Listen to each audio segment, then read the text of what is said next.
What is up, IDP Army? What is up, fantasy football fanatics? It's your man Jordan Reigns at 50 Shades of Drunk. You already know. But I am joined today by an old friend, one of the OGs of the Dynasty streets, one of the OGs of the Twitter streets. How's it going, Scott? Tell the people what's up.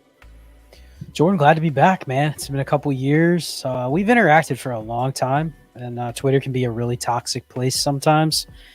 So I think we've both probably taken some time away and not been. I remember even like 5 years ago going back and forth with you on different topics, a lot of IDP stuff when I was back doing IDP regularly, too many IDP leagues. But I just no such thing. No such thing. Hanging out with Shane too much. That's Shane talking right there. Until you got to pick your priorities. I still play, but I don't take it to the degree that I used to. I had to give something up, and I didn't want to admit it to you, but IDP was one of those things where I'm like, man, it's too much to keep up with. Then you get into Devi and you're playing college fantasy and DFS. I mean, there's just so much stuff, but glad to be here, man. Like I said, Twitter can be toxic, but we've had some great interactions. Always happy to come on and chat with you. We literally hadn't done this for 2 years, and we got on here and just talking like we just talked last week. So looking forward to it. And this is a fun time in Dynasty too, because we don't know anything for this upcoming year, but we think we know a lot that's going to happen in the next like 2 months.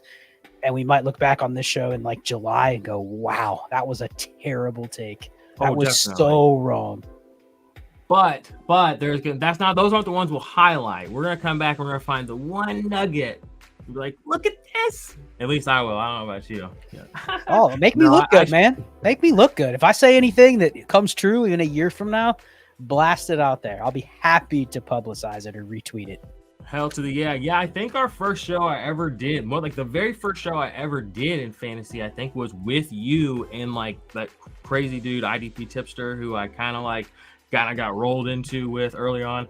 Honestly, getting mixed up with him and that other guy I was with, Jared Gray, kind of hamstrung me right out the gates. And then being an IDP person hamstrung me the other way. But I'm just like, man, I'm a fighter. Like, let's go. Like, drop the challenge on my shoulders. We're going to take IDP to the mainstream.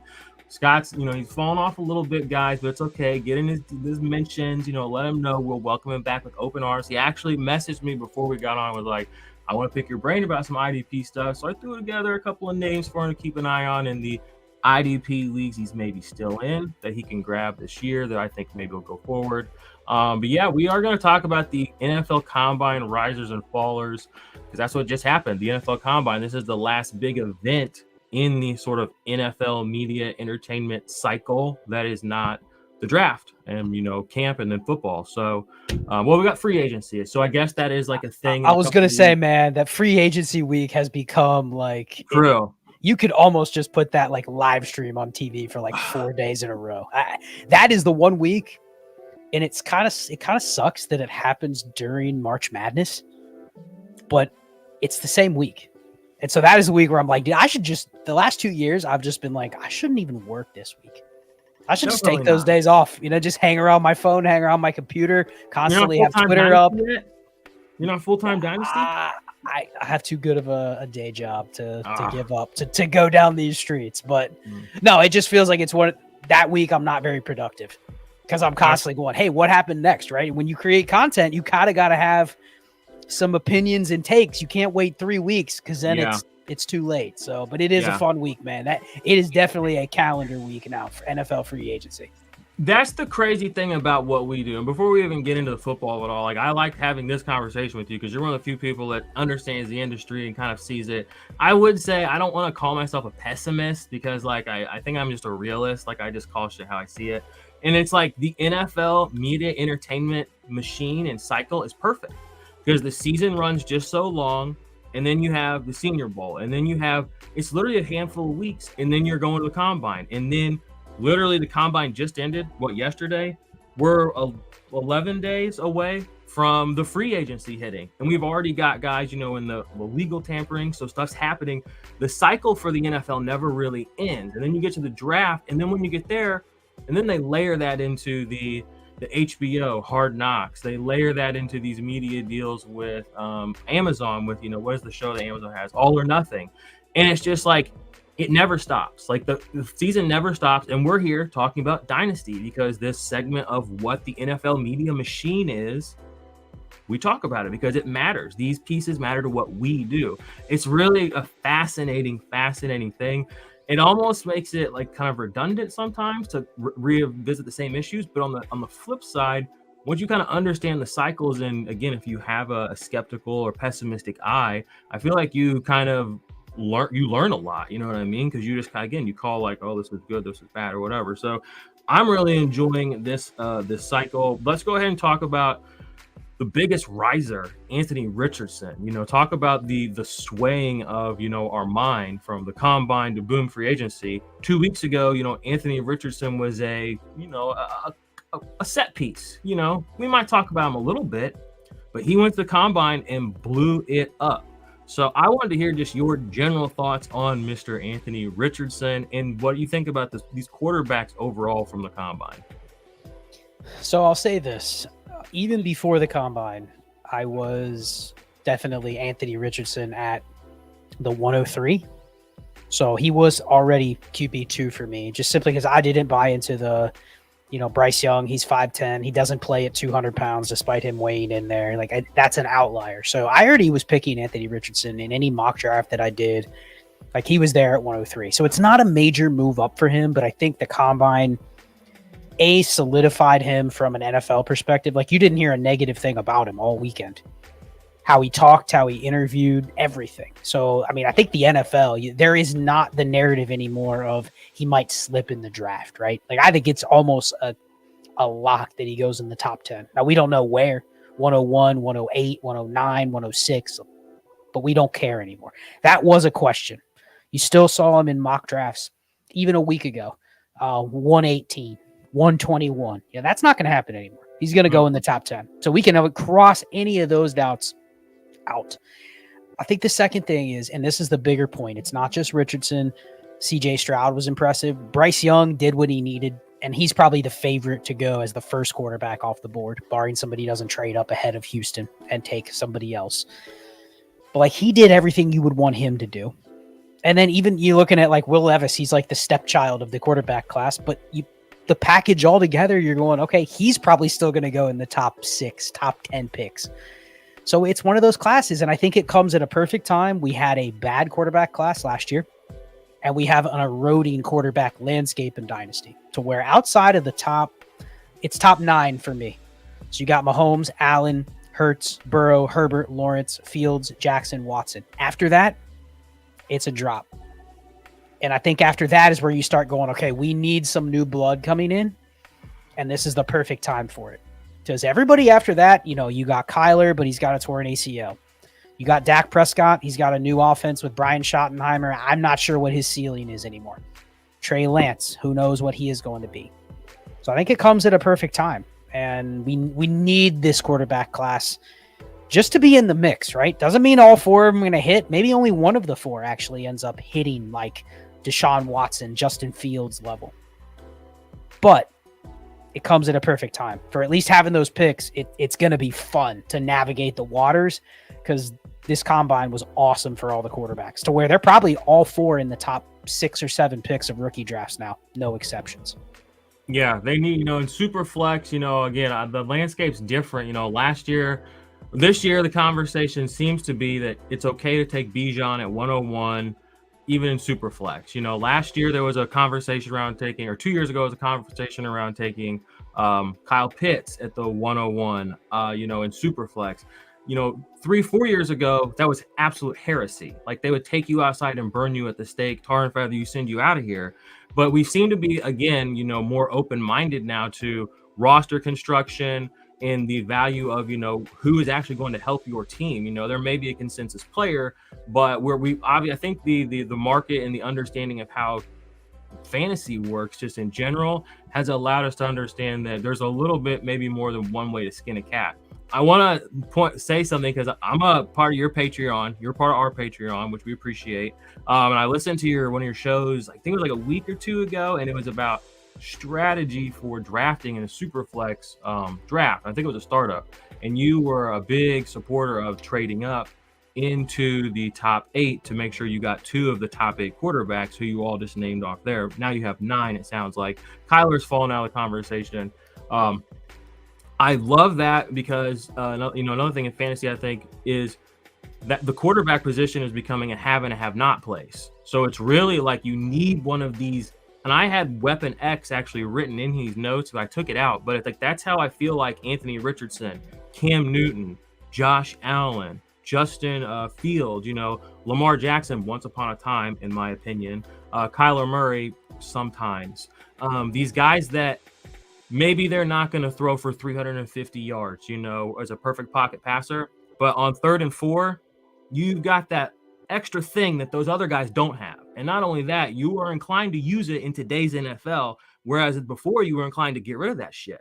So we're coming into this system where there's a reason everybody from the fantasy to the NFL community's chops are suddenly licking, because we see what, Justin Fields is athletic and all that. He's a skinny boy. He's a skinny dude. You know what I'm saying? Like Lamar Jackson's a little beefy, but even when he was early in the NFL, this kid looks like he's already Cam Newton. You know what I mean? Like that, and we know the kind of upside that takes, and with these rookie contracts, what kind of upside you can build around him. So I think that, I think he can immediately kind of be one of these plug and play guys this next year. I imagine whoever takes him is going to play him. It's not a Kenny Pickett, first quarterback, Malik Willis. This isn't that class. Pretend last year never happened. This shit, we should be right back up on those ponies with a handful of these guys, and I think Richardson's it. So let's have here, they stole the show. So I had a this or that. So I want to do a this or that just to see kind of where you are on, this quarterback or that quarterback. So these are all kind of guys who fit the Weapon X mold. Obviously, they are in the NFL with varying levels of participation. But so this or that, Trey Lance or Anthony Richardson, who would you rather have, Scott, in Dynasty? I would take Will Levis over Trey Lance. So it is easily Anthony Richardson. All right, Anthony Richardson. Yeah, I think Trey Lance, I don't know if you have a take on Trey Lance, but my take on Trey Lance is there's so many red flags at this point. I'm thankful to everybody in the rookie drafts that, like, I think I had a lot of 104s and 105s that year. Like, everybody took him right in front of me, and I'm so thankful. So glad those are y'all's problems, and I'm glad they're staying y'all's problems, because I'm not even buying the dip. I've seen people say buy the dip. I want to see it first. At this point, I want to see it. So Anthony Richardson, I just saw something special from him, so I'm inclined to go with you there as well. So glad we are lockstep. All right, next guy in this or that, Weapon X QB, Kyler Murray or Anthony Richardson. And my Kyler Murray take is that Kyler Murray is fucking trash. That's just what I believe from what I've watched him play these last few years. He's got a bad attitude. I think that he is not really a playmaker. I think he can sometimes do really cool stuff. But I think a lot more times he, looks like he's slipping on a banana peel, and he's like, what the heck, man? What the heck, guys? And the whole like, oh, get him weapons. He's had a new weapon brought in every single year he's been there. Zach Ertz, DeAndre Hopkins, James Conner, Chase Edmonds, Marquise Brown. They brought him everything he wanted, and he still is just like underwhelming to me. Now in fantasy world, a lot of people are like, oh, he's so amazing. But I'm like, yeah, he can rush for 700 or 800 yards. We got guys that are going for 1,000 now, okay, like on the regular, and these guys can throw for maybe 4K. So I wonder what your thoughts are, Richardson or Kyler Murray, and do you have a Kyler Murray take? I think it's easily Richardson, and I do agree with some of the stuff you said about Kyler. I think he's probably gotten a little bit of a bad rap, but you can't ignore the situation around him, which impacts his dynasty value. Like, the one good thing he has going for him, and this probably isn't what you want to have as the feather in the cap for the one asset that you have for you, is the fact that your team is stuck with you. Like, that is the narrative you hear about Kyler Murray. Well, he's going to be a quarterback in the NFL for the next 4 or 5 years, which I think is true. I don't buy the, hey, he's going to quit and go play baseball. Anybody that knows about the economics of sport, he's already reached the point you want to get to where you would go, okay, I'd rather play football than baseball, right? Like, it's real hard to make money in baseball until you're 4, 5, 6 years in. And he's almost too late to do that. He may take a shot at it later on in his career, but he's hit the ultimate point in football, right? He got a super max contract as a quarterback. And as long as he's competent, you got Daniel Jones, Derek Carr, Geno Smith getting $40 million a year. So as long as he's competent, he's going to continue to make money until he literally like washes out of the league because nobody wants to be around him anymore. And there's still guys, you know, Carson Wentz is going to get another chance. Maybe not as a starter, but you know what? He's going to be making $10 million a year just to be there. So I think Kyler is at a point where he's going to have lasting power. But I do agree that he's fallen to a point where it's not just the running ability, which has slowed down since his second year. Like he's become more of a pocket passer. He's a good passer. I'm not going to hate on him for that. He doesn't have the upside. He has the injury. He has a new regime that who the hell knows if they want him or not. They can pretend like they do, but they have to say that because he's going to be there for at least 2 more years where they can't move his deal. So I think I'm okay pivoting off of him. Truthfully, just to expand it a little bit, I would take CJ Stroud over Kyler Murray. And that's because I would take the 103 over Kyler Murray. So wherever you think the quarterbacks are going to fall, that's probably the line break. But even right now, if I'm sitting at 104 and you're telling me that Stroud and Anthony Richardson are going to be gone, I'm not rushing to send that 104 for Kyler Murray right now. You know, like I'm going, okay, maybe I can sell somebody else on Bryce Young, or maybe I can package this pick up to get somebody else versus, okay, Kyler Murray. So I think I'm lower on him than most, and definitely in lockstep with you that he's good, but he's probably QB 12 to 20 for the rest of his career, and he is what he is. I could kiss you right now. People who watch this channel, listen to this podcast know literally my comp for Kyler Murray the last 2 years. I say it all the time. His career trajectory will be the exact same as Carson Wentz's because he's locked in with the money, because of the draft capital, and it'll probably be, and this is always my caveat, 1 year shorter because he's black. And that's it. And so far, that is literally panning out. Exactly. I want to bring up one other thing about Kyler, and I want to bring up something about metrics and the danger of getting in conversations on Twitter with people who are smart. I got into a conversation with a guy last year about Kyler. This same conversation, I was just like, I watch the football too. Some of these people don't even watch football, which is crazy to me that they have these strong ass takes. I'm like, you do not watch the games. Like that's very obvious in the conversation we're having. But the number one metric that everybody touted for Kyler Murray this last offseason was he was the most accurate downfield passer in all of football. And I was like, yeah, guess what happens when every player that isn't somebody that's confirming your priors does that? You go screaming outlier. You go screaming that's impossible. You can't do it again, blah, blah, blah. I found it so funny and also very vindicating, or I don't know what the right word is, validating, that Kyler Murray was the least efficient deep ball passer in football this year. And I was just like, yeah, like what, like, can you just like, again, look with your eyes. Like it was never really that good, you know? So if you really pay attention, if you can be a little scrutinizing, you know, you don't have to buy what the NFL media tells you. You know what I mean? Like we can build our own narratives here on YouTube. Nobody's going to stop us here on this podcast, Scott. We can't be stopped. We're madmen. All right. No, we're not madmen. All right. Let's go ahead and do the next Trey Lance, this or that. Let me pull that back into the screen. This one is a fun one. Lamar Jackson or Anthony Richardson? I want to hear your take before you hear mine. In a year, we could look back and go, man, why didn't I just take the next Lamar Jackson plus for Lamar Jackson now? I'm still okay taking Lamar Jackson. I will say this. Everything we said about Kyler Murray, I think Lamar Jackson is the opposite. He's a good dude. I think he's the one that's probably on the right side of all of these contract talks. And I would love to be a fly on the wall just to hear how those discussions have gone, because I know a lot of NFL media have talked about it, but since he doesn't have an agent, they're having to literally look him in the face and go, dude, you're not worth it. And when someone tells me I'm not worth it to my face, I'm building up. I don't even want to say it's anger, but it's building inside of me to where I think there is another pocket of an explosion coming from Lamar Jackson. It might be a 1 or 2 year window where he just blows up again. And then I don't know if he has the lasting power to last until he's, you know, in his mid 30s. But I will say he has enough out there to say he can probably last another 5 years or so in this high-end fantasy space. So I would take him over Anthony Richardson right now.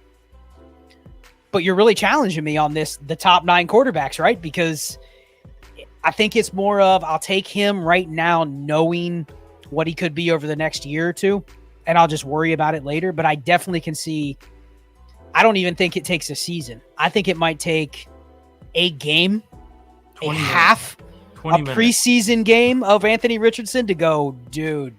Bruh. We're now talking like Burrow, Herbert, Lawrence level where I would trade for Lamar Jackson or for Anthony Richardson. And I think those 3 guys literally could be the next Manning, Brady, Rivers. You know what I mean? Along with Mahomes. The risk at this point. It's worth, and that's the thing that I feel like you're saying too. It's like these are guys that we are, generally consensus. And it's interesting that we've spent 20 minutes talking about quarterbacks, but it is important for Dynasty. It's so important, I think, to have powerful quarterbacks to anchor your team around. Yep. They're always movable. People, and people will always come sniffing around, even for backup trash. My Dynasty rosters have Gardner Minshew's on all of them. I got Heineke. I mean, get the Mike White. God damn, Mike White won me some money this year. You know what I'm saying? Like, keep these guys around. Jameis Winston is going to be the next Geno fucking Smith. Just wait. Whenever he gets back on the field with a Pete Carroll in his ear in 2 or 3 years, oh dear God, he's gonna rip it, and they'll pay him. You know what I mean? And the narrative will change. You know what I'm saying? I'm kind of digressing, but I'm kind of with you there. I'm a little worried about Lamar as a passer, but I will say that, and that's just because, again, I do look at yardage thrown. Like I mean, call me a fucking loser, but I look at total yardage a guy can throw. I know Lamar's accurate. I know he's efficient. Blah blah blah blah. What's his output? How many yards is he taking from the other team's defense in the game through the air? In light of some of the shit that's come out through the combine about the organization and literally the subtweeting or retweeting or quote tweeting by what's his face? Their wide receiver, Bateman. I now believe that Lamar Jackson. Let's put it this way. Before I thought we'd seen the best Lamar Jackson we've ever seen. I think there's a level of Lamar Jackson that has not been unlocked by the Baltimore Ravens organization. So that has changed just in the past 2 and 3 weeks. I've kind of come around to this was the line where I'm like, I might go this way or that way. So again, we're kind of in lockstep there where I'm still in on Lamar. And I kind of agree with you too, just on a human level. Lamar's a real person. I don't necessarily condone how he's going about this. I think it's probably better ways to do it. But he's doing what he believes is right. And I respect somebody that does that. And he's doing it with a level of conviction where I can't do anything but respect it. He's a smart guy. He knows what the market is. I mean, he's aware of what he's probably worth. And he knows they're probably trying to gaslight him. And you know what I'm saying? Like, it can't be good for him right now. But I'm with you. I think he's got when that pressure gets in there and that spark comes, whenever he gets around somebody that maybe isn't the Baltimore, maybe go to Atlanta. You know what I mean? Give him Kyle Pitts. Oh my God, we saw what he did with Mark Andrews and Drake, and with Arthur Smith. I mean, we haven't seen the best Lamar Jackson. So we're lockstep there. Any final words on Lamar Jackson or Anthony Richardson before we scroll down? There's one more, and then we're going to talk about a little bit other combine guys. No, I think you got to do an assessment of where your tiers are. I mentioned the 9 quarterbacks. I still believe in Deshaun Watson. That's another one people see as polarizing. You could also sell me on Anthony Richardson over Justin Fields. But again, if you're talking about the next year. That was supposed to be my next one. I was supposed to have that in there. Who would you take between those two? Justin Fields. I thought I had it in here. Justin Fields or Anthony Richardson. For me, Fields is the 9th of that tier. It's hard for me to go against, like, even though Watson wasn't good the last half of last year, it's hard to go against the career that he put on paper for the first 4 years. I mean, he was up there. He wasn't Mahomes, but he was as close as you can get. He was in the Burrow, Herbert, Lawrence, that range before those guys existed. So to just say he can never get back there, I'm willing to still bet on that. Fields is the iffy one. We could get here. We could get to week 4 next year. Anthony Richardson has started a game already, and I'm taking him over Fields. And there's not even a question. Deshaun Watson had my dog, Patrick Mahomes, down 24-0 in the playoffs. We don't forget. I don't forget. The Texans have not had a good moment since then. Exactly. So, and that was all him. Everything that ever happened good while he was there was him. I'll give you a little sneak at where he's at in my dynasty rankings right now because I'm pretty high on him. I have him at 2, 4. I have him at 5 right now. I'm very bullish on him. I'm a little bit hesitant on Justin Herbert, but we're talking a lot of quarterbacks. I want to talk about some of these other combine players that had big rises. So I'll scroll this down. This name is going to be hard to say, but Andre Iosivas, wide receiver from Princeton, had an incredible athletic testing week here from Zcants FF on Twitter. Andre, again, I'm just gonna call him Andre. Andre had a RAS score of 9.95 out of 10 possible. That is 16 out of 2,705 and 58 wide receivers since 1987. So, I was at the Senior Bowl, and he caught my eye a lot at the Senior Bowl. He looked fluid. He looked powerful. He looked like he had control of his body. Like, and I was a kinesiology major at school, so like I'm kind of like into that stuff, watching guys move and things like that. He checked all the boxes on the eye test, and when this came out, I was just like, oh my gosh. I don't know if we still care about breakout age. I haven't seen any huge Twitter wars about BMI or breakout age this year yet. I don't know if those are coming or if we need to go back and rewatch those. Do those matter? I don't know. Anyway, but he was fucking great. And I have my eye on him already. So he was a big riser for me. Luke Musgrave was another guy who had a really great athletic score. What do you think about those two? Those are the only two pass catchers I have on this list. And any other pass catchers you want to touch on that did well at the combine for you? Like who moved for you? Like, were there any big movers up or down at wide receiver? Talk to me. I'm gonna kind of rain on your parade here a little bit. Do it. So I'm gonna give you some trivia on your own show. Okay. Oh God. So this is a wide receiver that was not quite as athletic as Andre Iosivas, but close. Really, really good athletic profile. Okay. 6'2", 215, ran a 4.44 from an Ivy League school and got drafted in the 5th round of the NFL draft back in 2018. Now I'm looking at Andre Iosivas as of today, mock draft database, which goes through all the mock information and projects where guys are going to get drafted. It's not perfect, but it's fair to give a range. And they have Andre Iosivas right now at pick 503. So that's undrafted in a lot of spots. It's in the 5th round of the NFL draft, so it's probably a player that qualifies to be in a rookie draft, right? A 4-round rookie draft, offense only, qualifies to be probably a 4th round pick, right? Mm-hmm. The guy I'm speaking of, the trivia question guy, was picked at 507 in the NFL draft. And I didn't realize until you put him on the show sheet, and I looked at it like an hour ago, I didn't realize this correlation. And then I looked him up, and I'm like, damn. Can you tell me the school? I probably won't get it. He went to Princeton's biggest rival. Who is that? It is a state that has 2 NFL teams, Pennsylvania, and he actually was pretty good this year for the first time in his NFL career. Do you have any idea who I'm thinking of? Ivy League 5th rounder. I know he's on his second team. You probably saw him in the Super Bowl. Okay, now we're talking. Oh, is it my guy Juju? No, you think it's a tight end when they throw the ball to him because he's a big white boy, and you're going, is that a tight end? You're going, no, that's a wide receiver. Okay, that's gonna be Dallas Goedert. No, he's on the Chiefs. Okay, big white guy on the Chiefs. Is it Kelsey? It's not Kelsey. No, he's not a tight end. He's a wide receiver. I can't think of our other wide receivers. We have Tony, we have Juju, we have that Sky Moore kid.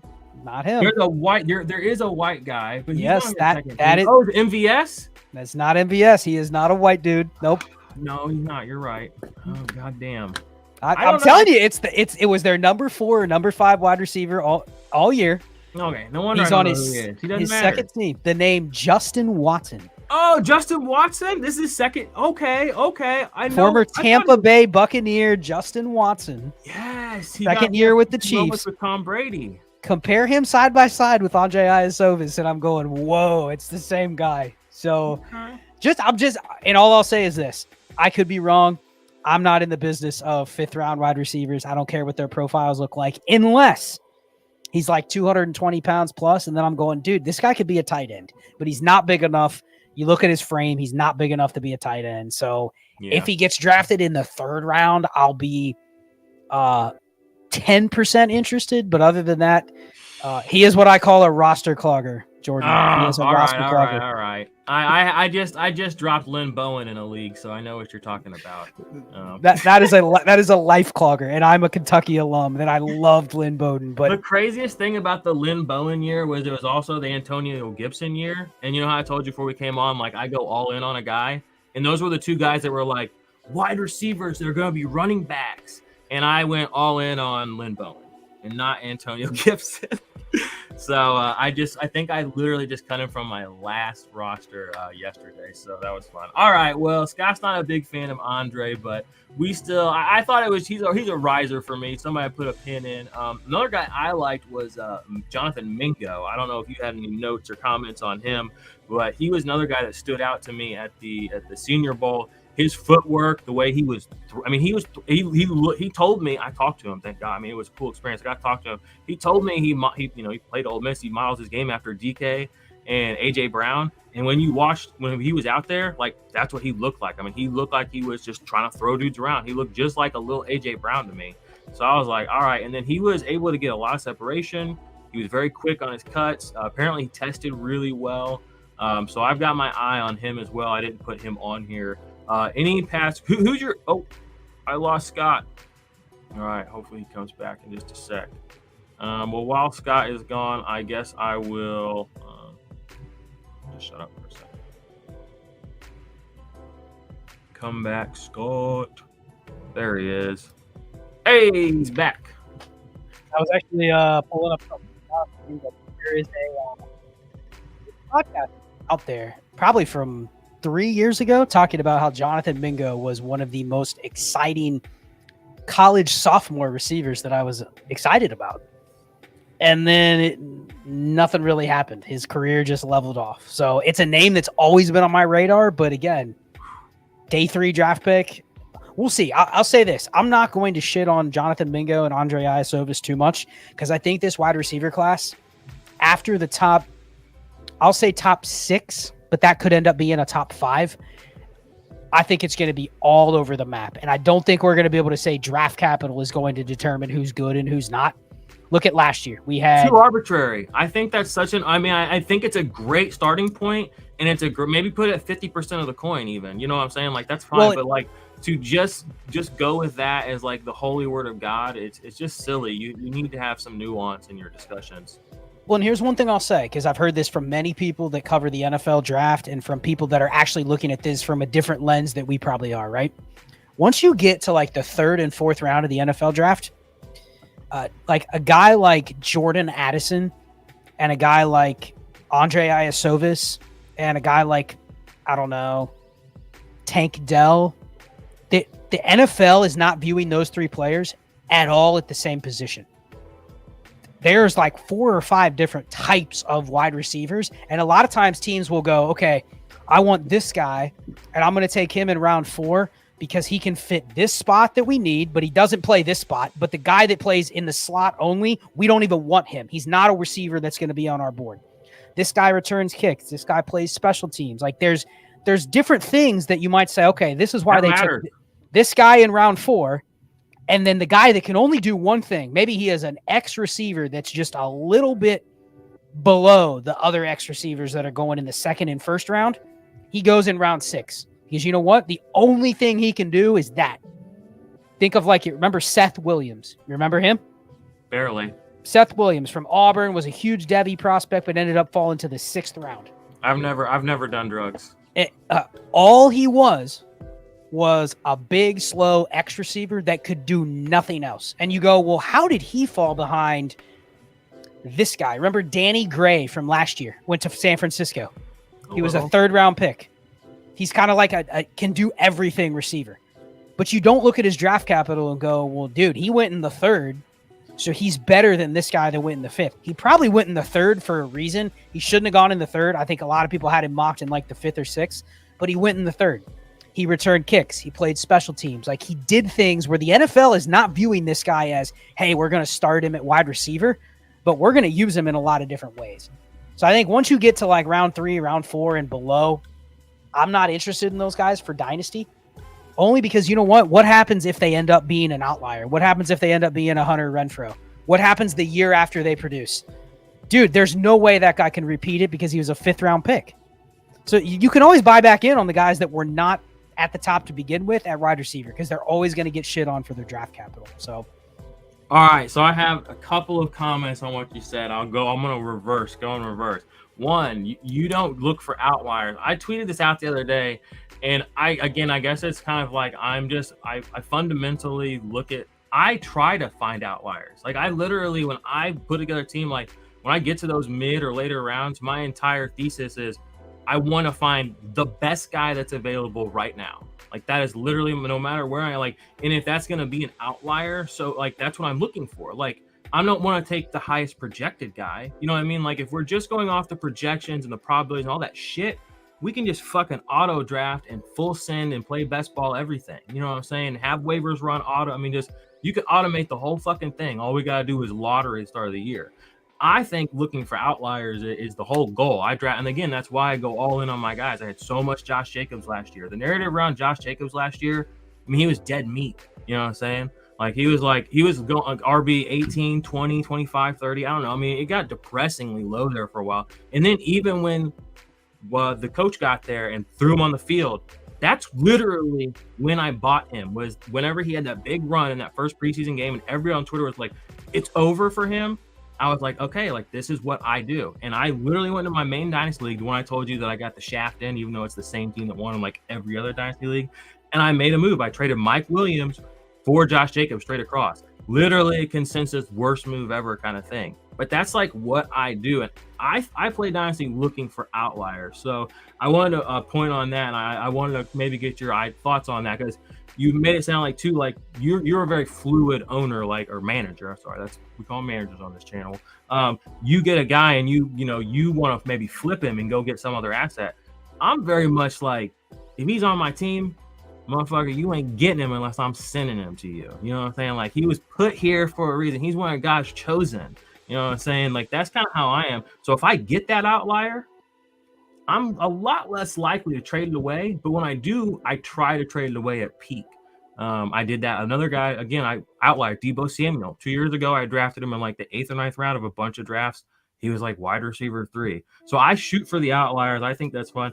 I wanted to point out special teams. I love that you brought that up because you're right. Again, we can't just say draft capital, X receiver, Mahomes is core, blah, blah. They're asked to do different things.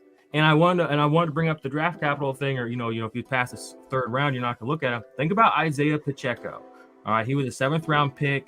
There's, they brought in Ronald Jones. They brought in, CEH is there. Then they also had McKinnon, but he was a big part of the kick return team this year. And by doing that, and then when he got his opportunities, doing the right things, suddenly you have an outlier. And not just an outlier, you have the outlier. This might be the infinity stone that we thought CEH was, the infinity stone that Kareem Hunt was. I'm not saying he is, but little things like that, the usage, seeing the team trust him in those situations week after week and then kind of roll him out there, reminds me of David Johnson, another fucking outlier and one of the first guys I ever had in fantasy.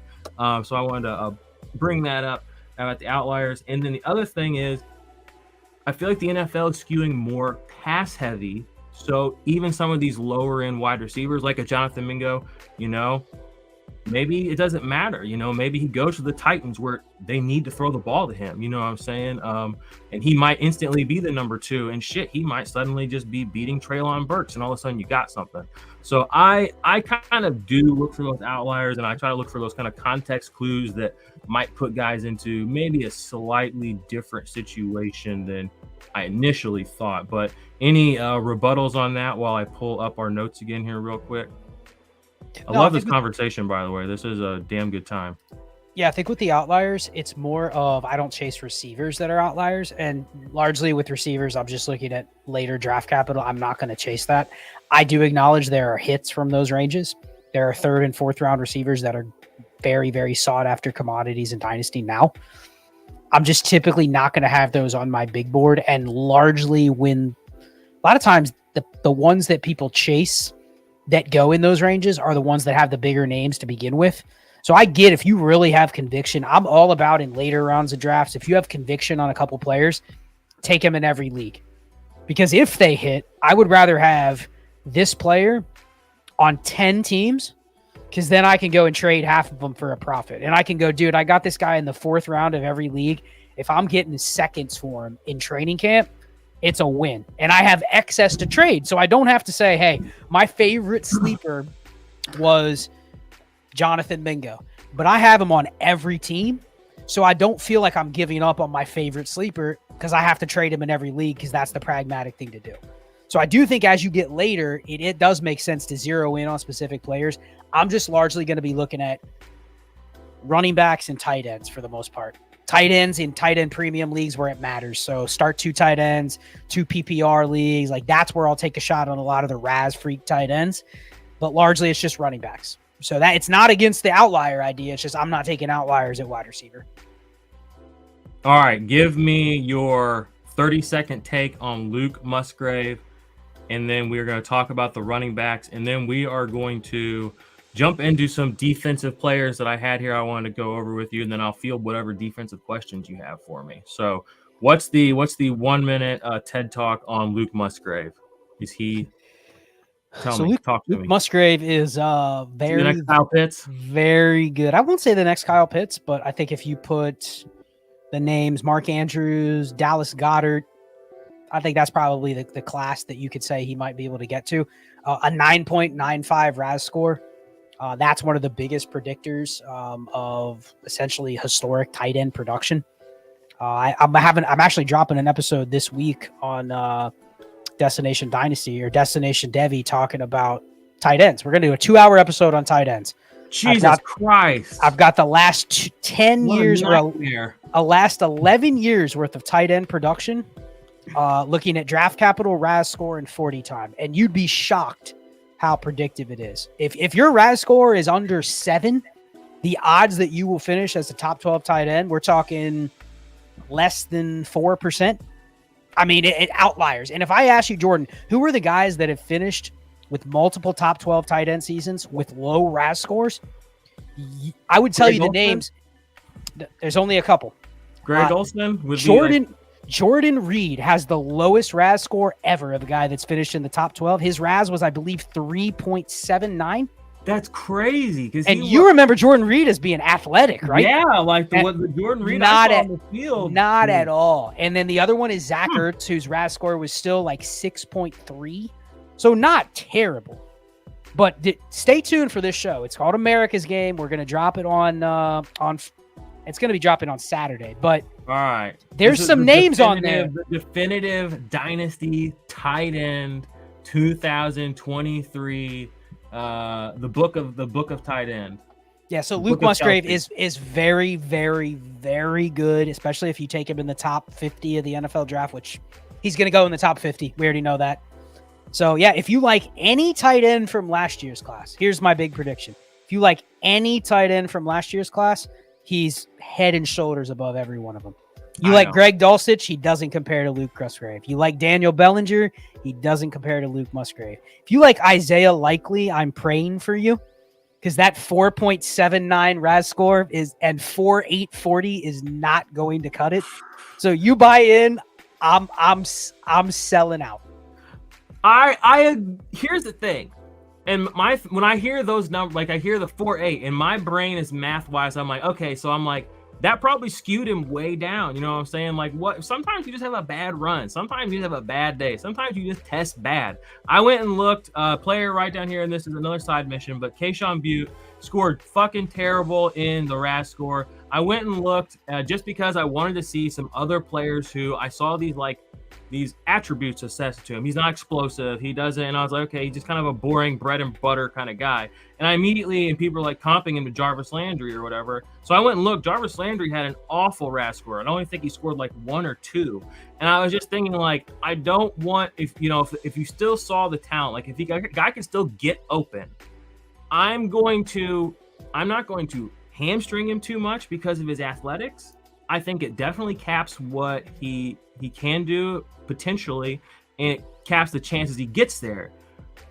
But ball don't lie, and I sometimes it's just like that's just the science of it. And I'm not a tape watcher, I'm not a scout, I don't watch college football, but I throw on the highlights, I watch a little bit, guys run around, and it's like when guys are catching the ball and they're like this, and it's like Travis Kelce, where it's like the nearest guy is like 12 feet that way, there's one 13 feet that way, there's one like 8 feet that way, but he's not even looking over here.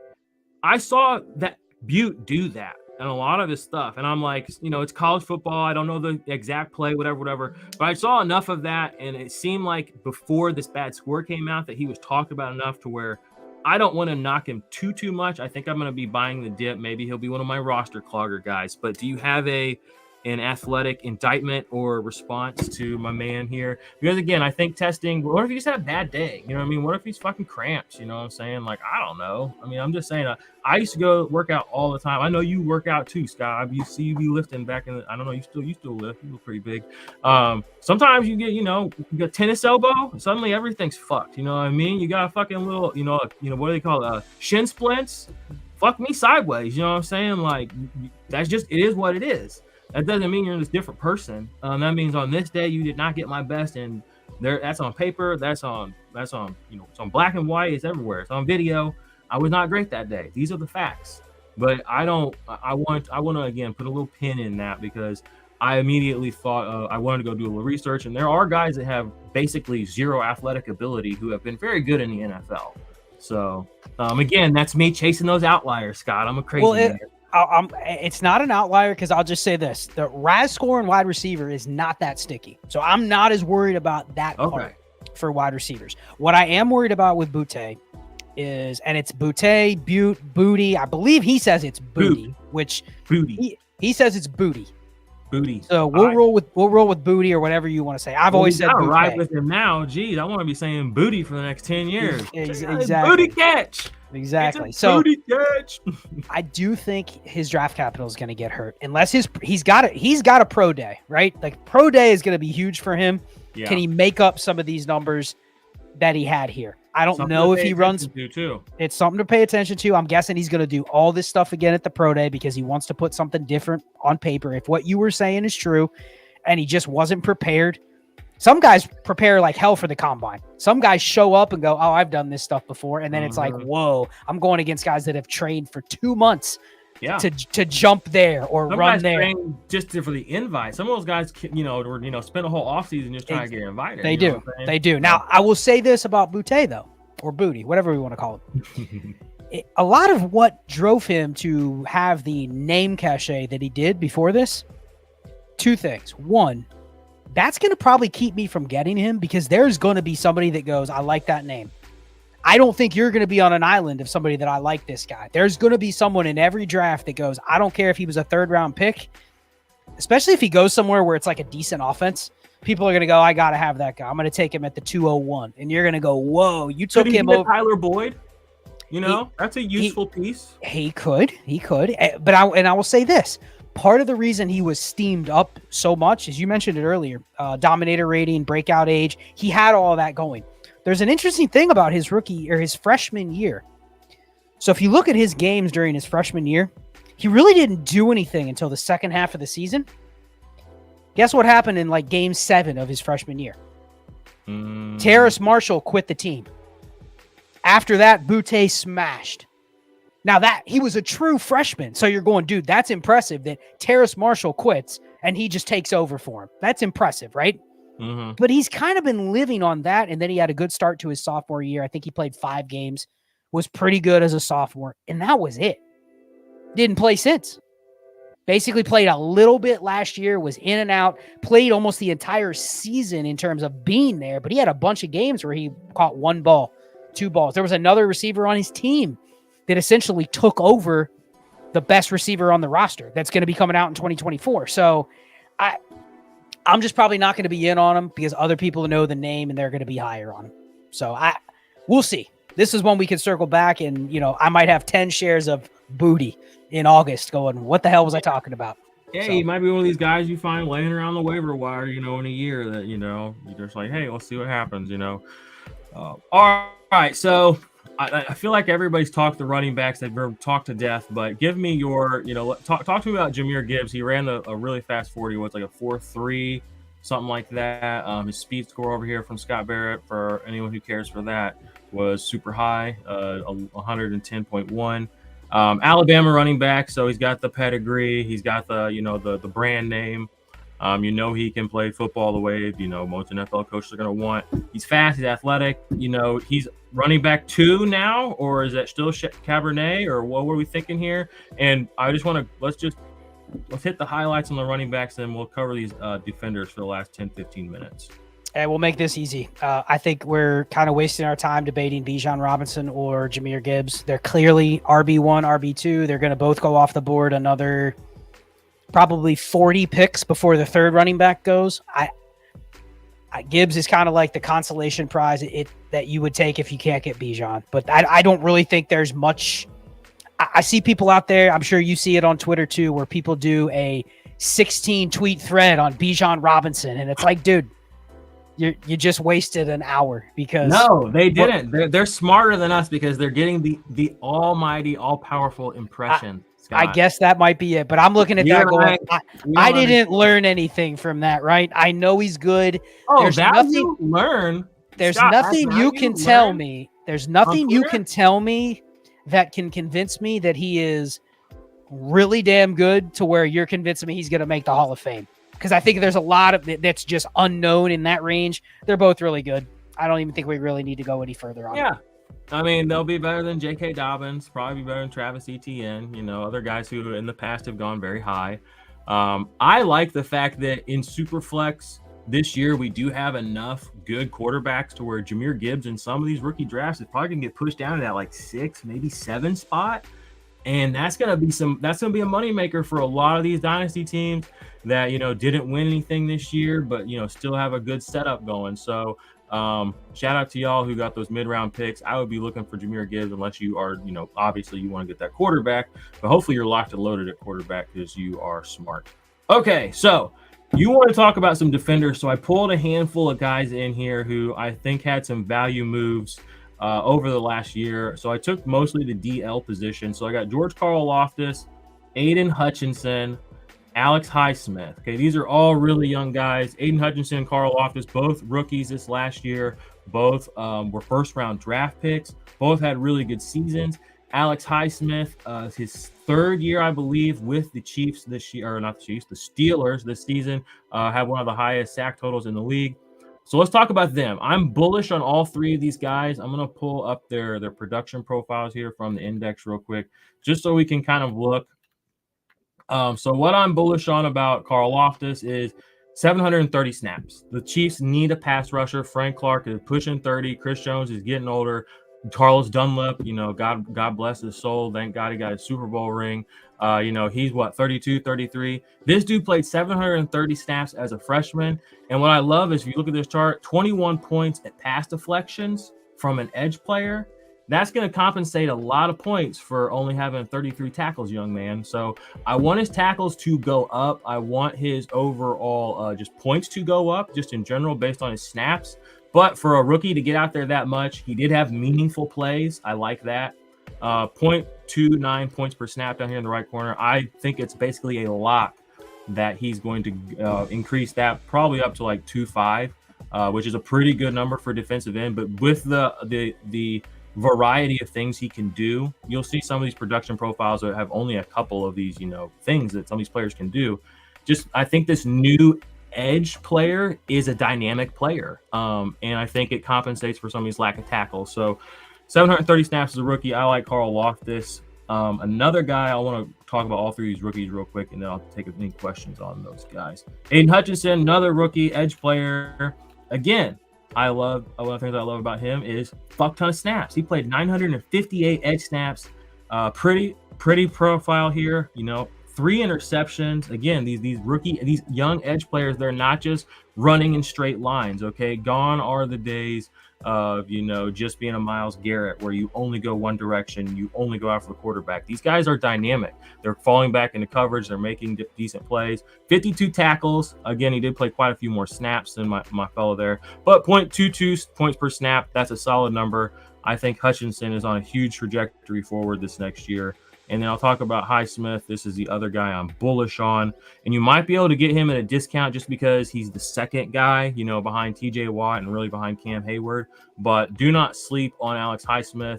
High tackle numbers, 63 this last year, 14.5 sacks, play a ton of edge snaps. Again, if you get these edge guys that are pushing up past 800, that's basically a set and forget guy unless he fucking sucks. Production profile, not quite as diverse, but we don't need it to be when you're getting, 14.5 sacks.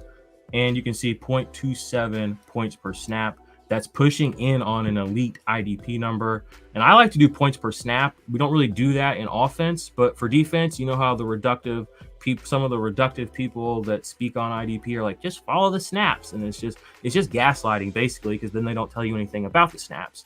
So that's why I like IDP 1, 2, 3 scoring, because you have an actual reference for what everything is. And then you can just break it down by how this guy do on a per snap basis. And then if I know he plays 60 snaps, and I know he generally for 3 years, he's put up 0.25, I know that's going to be better than what most people play. These are easy things. We can teach people how to do IDP more effectively. So yeah, those are 3 guys I'm very bullish on at edge. Questions, thoughts, comments before we jump into some other things? No, this was going to be the topic I brought up to you because I still play all of our leagues. We don't do any sort of, we keeping the same positional setup since 2017 when we started.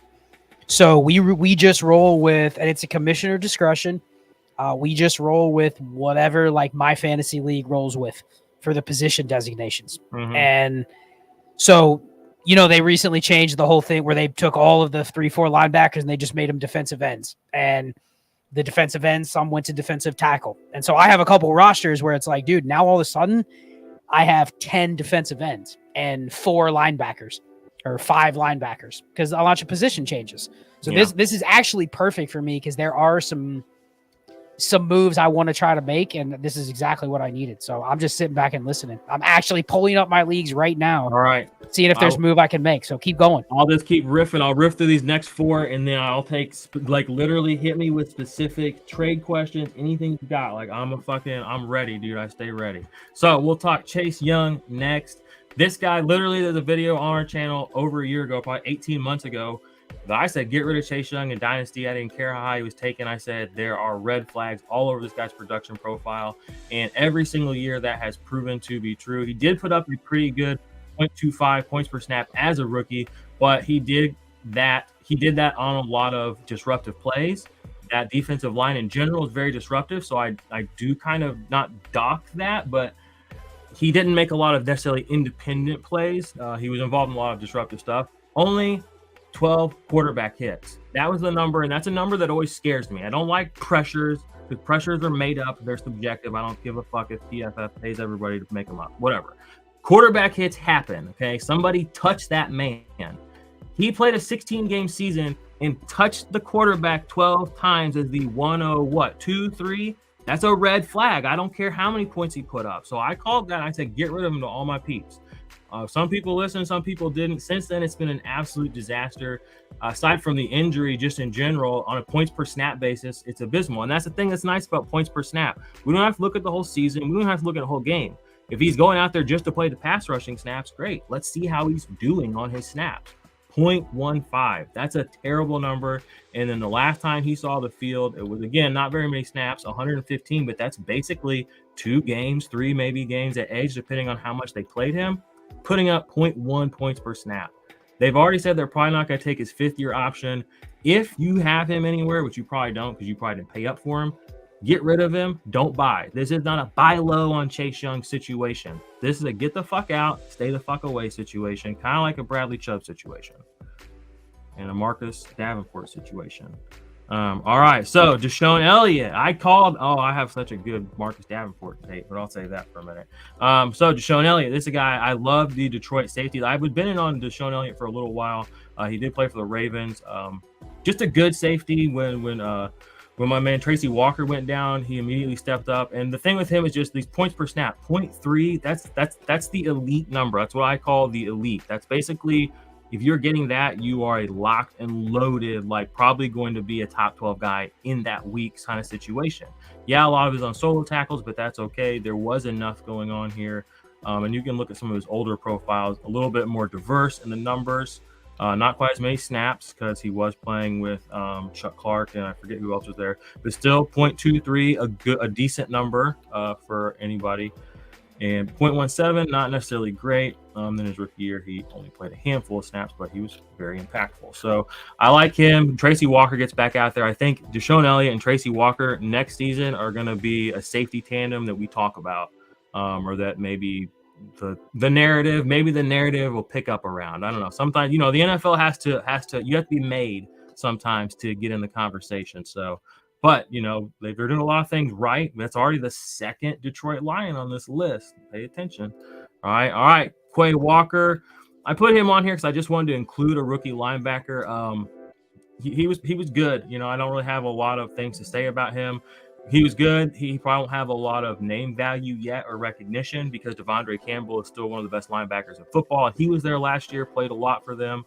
But if you're looking for a young guy who might be floating around there on the end of somebody's bench in your dynasty leagues and they just don't think about him unless they're a Green Bay fan, he's somebody I'll be poking around because you could be looking at a Devin White kind of guy where it's just like you can set him and forget him for a handful of years and you just lock that spot up. All right. And then my last guy I want to talk about is another guy we're getting out of, and we've been out of this business in the IDP Army. That's Fred Warner. Fred Warner, who you will hear often touted as, I hear it as the faithful mirage, never fails. I've been writing the same thing for years. He's never been a top 15 linebacker, and that was in 2020. He still hasn't been a top 15 linebacker in the last 2 years either. You'll hear people in the Dynasty community be like, oh, Fred Warner, he's one of the best linebackers for IDP. That's the subliminal psyops of PFF and what's his face, the smooth jazz of Chris Collinsworth telling you, oh, Fred Warner, here's a guy, one of the best coverage linebackers in football. And then PFF throws out the metrics and you can retweet it because you're a Niners fan and you can be like, Fred Warner's good. He's really not that great. He makes plays some. He only made 17 plays this year that weren't tackles. You know what I mean? That's an impact play. He's just not doing a lot. And that just through his whole career, 15.5, 17, 24. The 1 year that he had a really good season in impact plays, he had 9 pass deflections that year. That's why, and then 7 tackles for a loss. But since then, he's one of these guys that never misses an assignment. He's like a Tremaine Edmonds. They're great linebackers for people that want to masturbate to PFF. But if you want a game-wrecking, fuck you up linebacker, Fred Warner ain't it. He's not made the same stuff that Devin White is. He's not made the same stuff Roquan Smith is. Whole different thing. So, for me, he's like a back end linebacker too. But again, he's been touted by so many people in the IDP community as a linebacker 1. And it's just one of these things that I just have to say it anywhere I can. Get rid of fucking Fred Warner and don't believe the hype. And that is my dissertation on the landscape of dynasty defenders. Good shit, man. I actually have Deshaun Elliott in every league. I did buy into the give me the Detroit safeties for like the last 3 years, and it's paid off. Everyone, Tracy Walker's a beast too. I had all the Tracy Walker, and I actually cut Tracy Walker when he tore his Achilles. And I'm going, he's never going to come back, and pick him up. He's there. So too late. Someone else already picked him up. But normally when something like that happens, a guy tears an Achilles, he's 28 years old. I go, he's done.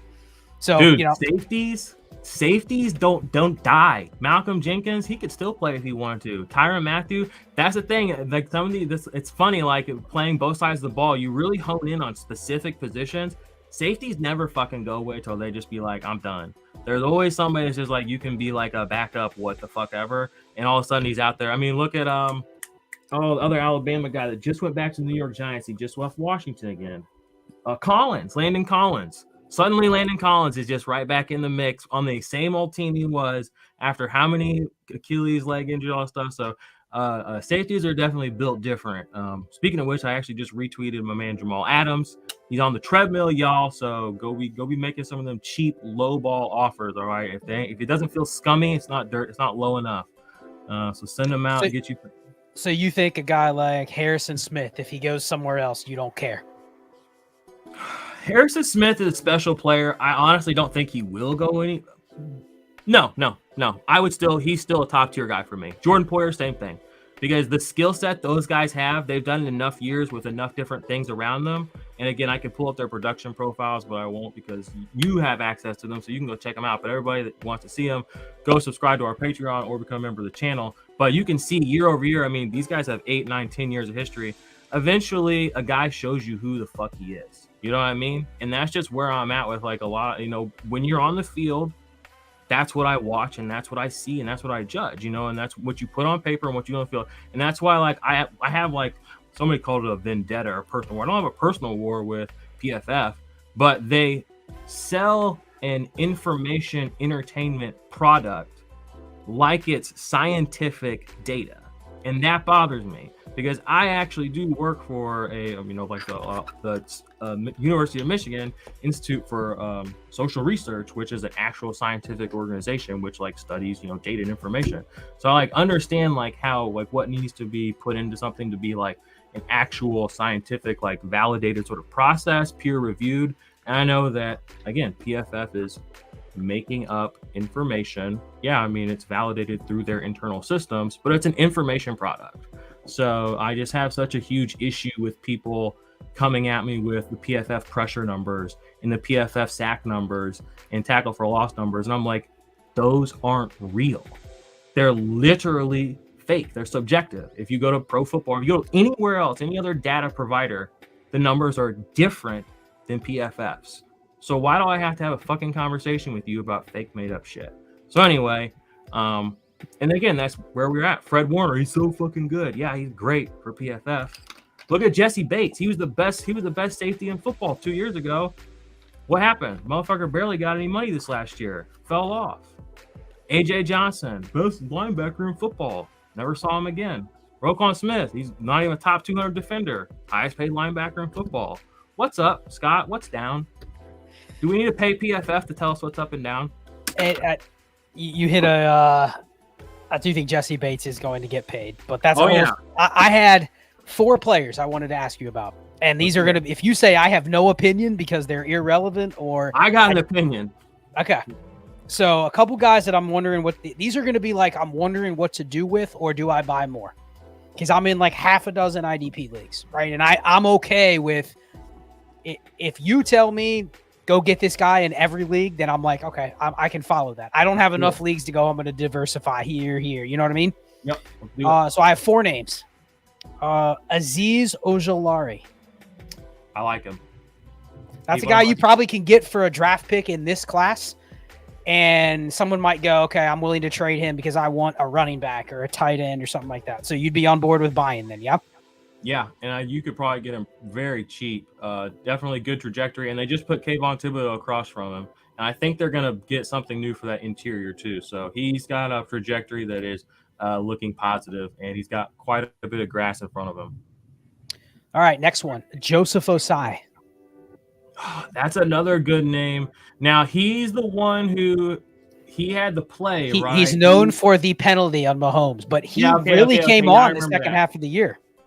That he's a great player and he's an ascending player and they need him to rush the passer, but he's kind of a pass rushing specialist. Mm-hmm. Sam Hubbard and Trey Hendrickson are in front of him. That being said, both those guys are veterans. Both those guys are good. Both those guys have been on this team as they've made multiple Super Bowl runs.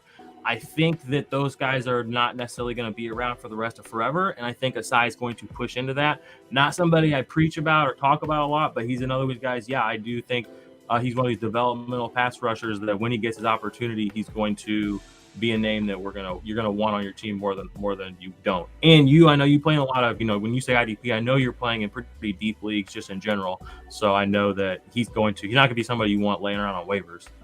No, all of mine are at least like 14 starters, and So yeah, really, he's really huge somebody roster. I would So keep him around. I wouldn't necessarily go crazy trying to get him because he is, again, maybe one of the guys that he might end up getting dropped by somebody that's not, a slide on the slide. So all right, 2 more names. This one's from last year. This is one of the rookies that I drafted last year, like 4 of my 6 leagues.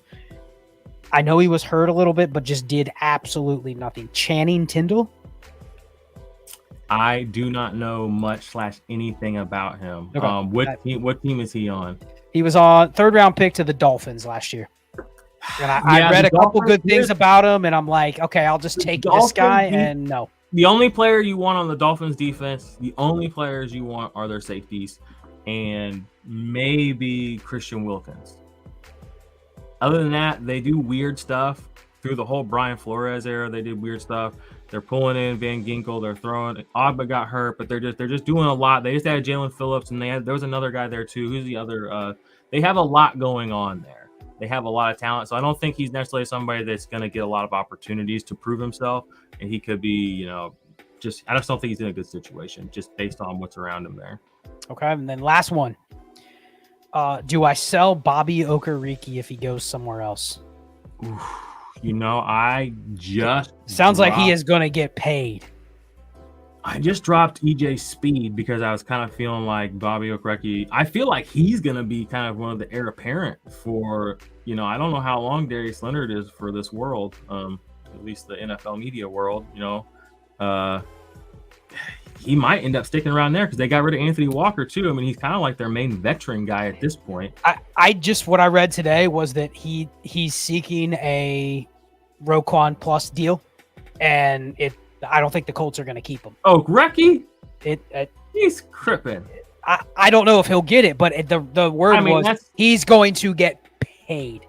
That's how you go to the negotiating table. And that is the thing. A lot of people are like, oh, linebackers are replaceable, blah, blah. I'm like, the right guy in the right system is irreplaceable. It's priceless. Okay. And that's just what you got to understand, So I don't know. We'll see. Here's the thing is the linebacker franchise tag is over 20 million because the edge rushers are lumped in there. So every one of these guys, Okereke, Jermaine Pratt, none of those guys are going to re-sign because they're like, well, I'm not getting franchise tagged. So unless you're paying me, I'm going to at least take a shot to hit the market. The market might not be 20 million, but it's not going to be 20 million. Okereke is a good one to keep around. He, not this year, but 2 years ago, he was one of my favorite sleeper picks of the season. He had a good year, and he's been solid since then. Like you said, he's a playmaker. I don't like watching the Colts play football, so I don't have like a very strong take or strong feel about him. But on the teams I have him on, he's one of those guys, again, where he's generally a linebacker I'm putting into my lineup, unless I'm totally stacked. That 3-4 guy, he's been reliable. So if he goes to the right spot, and again, that would pretty much be anywhere that's going to pay him. Yeah, I would keep him around. Now, the flip side of that is I would maybe try to, if you can get that wind, with a guy like that, you kind of have to think, is this his moment? Because there was some people had to figure that out with Foyesade Olakun this last 2 years. Is this a real thing? Is this his moment? Do I sell him as a top linebacker to some putz who's going to get some guy that's going to fall off? Or is this actually happening? And do I ride this out? And while I believed in Olakun, and because, he got paid and all that, and it's just that train just kept rolling.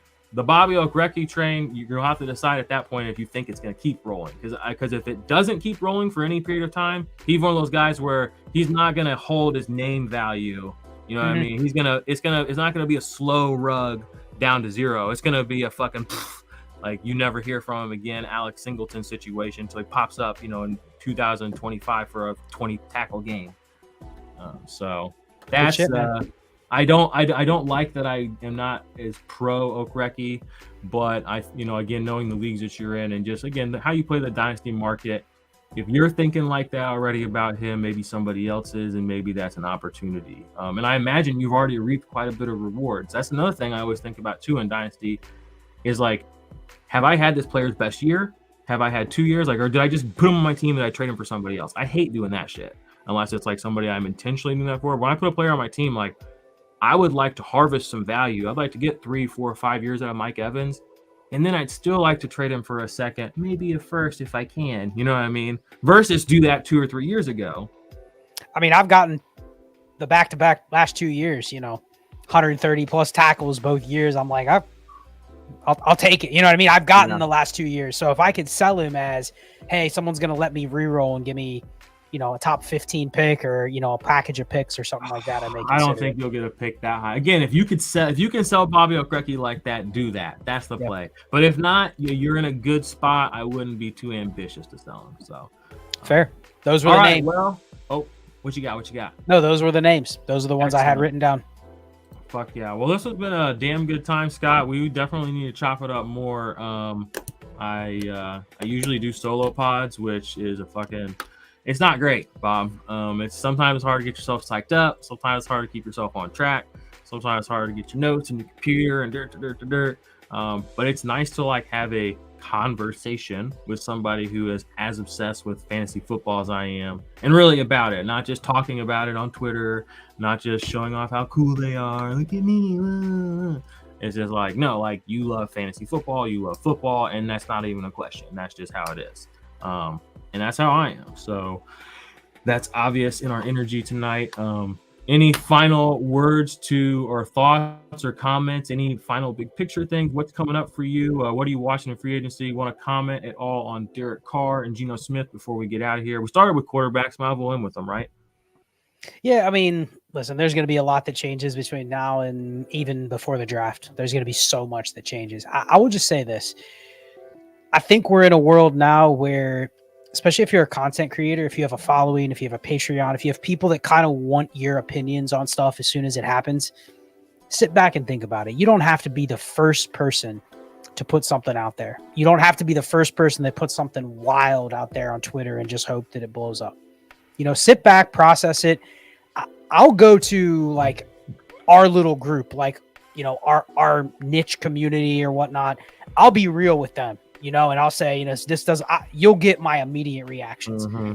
When it comes to the public, I'm much better now than I was a couple years ago about just, hey, I used to tweet 100 times a day. Now it's a couple times, once or twice, 3 times, maybe I'll go back and forth, but just, you don't have to have the first opinion, have a well thought out opinion and a quality opinion. I will say it has gotten me a lot further being that versus I'm just the biggest mouth that gets the most likes, retweets, whatever it is. Have a thought out opinion. That's the thing. That has become the game now. It's not add value. It's not have an edifying, meaningful conversation. It's not have public discourse. It's just high school never ends, bowling for soup. You know what I'm saying? It's just find the popular kids, find the popular metrics, and then gaslight everybody else. Make sure you get in that group. And if you see a chance to go kick somebody else down and make sure it's us and them, be sure you with them. You know what I'm saying? Or not with them. And I'll just say this. There's been a lot of people that have jumped into the fantasy space or the dynasty space in the last year or two. And it's they're doing. Well, but it's a meteoric rise from they just create their account, and a year later somebody is hiring them for this job or that job. The best in the business is my favorite. And a lot of times they're good at social media engagement. They know how to present themselves in a way where a bigger website or bigger company is going to go, okay, I'll take a shot on them. But then you know what? A lot of times they either just linger there because when they get to a big company or whatever, it's okay, was this person, are they able to sustain the substance to why we picked them in the first place versus, how many people out there are lingering? I have a lot of friends that are in the media industry, radio industry, stuff like that. There's a lot of people that have 25 years experience and they've kind of all stayed they've stayed in the same range, right? They're never the one that gets the big job or is leading the content at this big site or something like that. But they're reliable. They can step up and do the job. And it just feels like there's a lot of people that have come in, rose to the top, and now they're gone. And part of it was what they were doing. Exactly what you're talking about. What they were doing was not sustainable. But also, I think the biggest thing is I love this stuff. You said earlier, why aren't you doing fantasy full time? First of all, I've always refrained from that being one of my goals. I don't want it to ruin my love of it. If you told me, hey, I work a full-time job. I have a really good job. I love my career. I would not give it up for fantasy. But part of that is because I need to compartmentalize Dynasty and fantasy and my real job. And here's the thing. If you ever told me, hey, I'm going to go pay you X amount of dollars, and your favorite fantasy analyst that works full-time at a big website, they are not making as much as you think they are. Their job is not, their job is not as glamorous as it looks on Twitter. They are spending I wouldn't say 90%, but over half of their time up late at night grinding an article that they have to write, and it's due tomorrow morning. They absolutely hate it. Because I write periodically, and you know what I don't like doing? Sitting down and writing because someone told me it needs to be in by 7 a.m. tomorrow. Yeah. And I'm an artist, bro. I'm not in production. But that's the thing is it's not that glamorous, and there's nothing worse than if I said, Jordan, I'm going to pay you $60,000 to work at this website, but you owe me 5 podcasts a week, 10 articles a week. Literally, we can stop right there.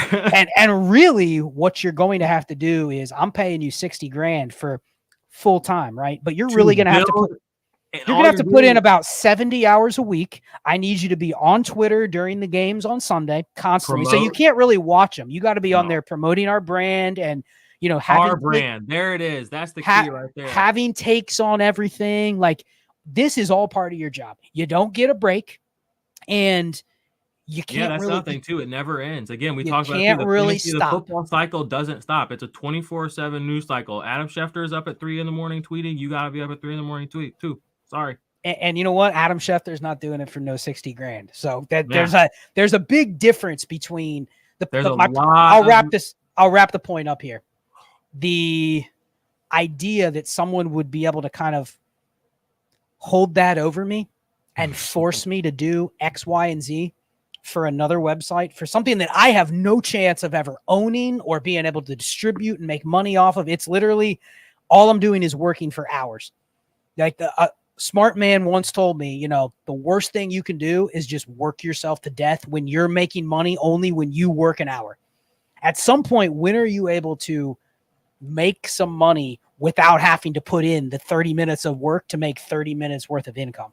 That's not sustainable. Not if you have kids, not if you have a family, not if you have other hobbies. So never will it be, hey, you're working full-time in the fantasy industry, but it's 75 hours a week. And then you know what I'm going to hate if I do that? Actually play in the fucking game to begin with, right? The last thing I want to do is go grind dynasty trades and set lineups, because my entire week has been trying to do that for other people.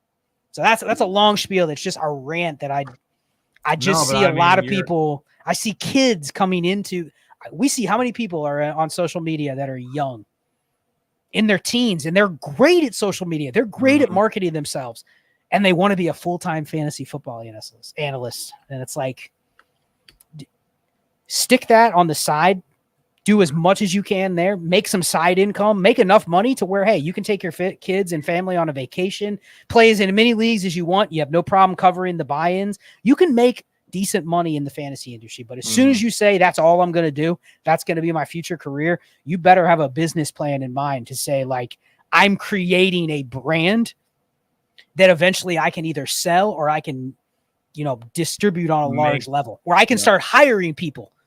You know, like it has to get to that point where you're going, okay, I actually own something versus I'm just working for this big site and they're paying me a salary and they're working me to death. Bro, music to my ears. I mean, again, you know me. I mean, I'm over here in my little corner. The IDP army is it. I don't, you know, there is no DLF, there's no FTN, there's no fantasy pros, there's no dynasty nerds, there's nobody in my pocket, there's no hand up my ass telling me what to say, telling me where to go. And I've been like that for a reason, because like you said, like I got into that situation for a minute and I started being thrown into conversations with people, and I was like, I'm not that person. And I don't want you to, if you think of that person and me in the same thought, then I have misrepresented what's happening here and what I'm bringing to the table, because that's fucking garbage over there, motherfucker. Don't you ever be like, you and him be the same. Nuh-uh, you ain't paying no attention. So I'll take my shit somewhere else and peddle it, you know, and that's what I did. And we're fucking slow and steady. Again, I know the cycles. I know it's just we're one fantasy football influencer away from IDP literally going mainstream. It is skewing younger. And people are looking for that new hit, the Devi's cut a little bit now. We're 3 years in, it just don't hit the same. Those dopamine receptors just don't get it the way they used to. All right. People are looking for the next thing. Best ball. I mean, now we're all best ball vets, Best Ball Mania 3. I mean, I've been playing best ball my whole life. I'm a best ball genius, You got to draft this strategy. And if you don't, you're a putz. I know everything. Anyway. Yeah, it's a good damn time. I like the industry overall. I like the idea of thinking. That's the thing. People I'm always talking to them.